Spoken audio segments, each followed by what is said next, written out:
Hola, en este vídeo aprenderemos a doblar una sudadera o un jersey por dos métodos distintos, según tengan capucha o no.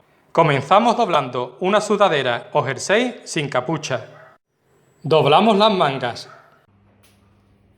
cruzándolas entre sí.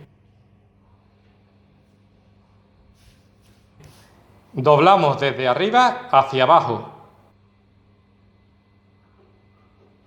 Doblamos ahora de abajo hacia arriba. Doblamos de un lado hacia el otro. En este bolsillo que se nos ha formado, metemos el otro lado. De esta forma. Con capucha. La colocamos boca abajo. Doblamos las mangas.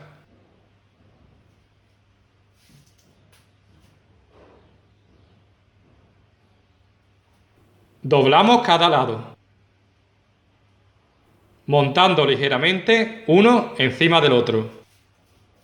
Doblamos ahora desde abajo, dos veces, de forma que llegue a la altura de los hombros.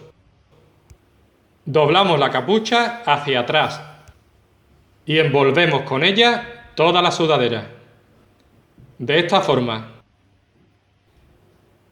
Si este vídeo te ha resultado útil, por favor, pulsa like y compártelo. Nos vemos en el próximo.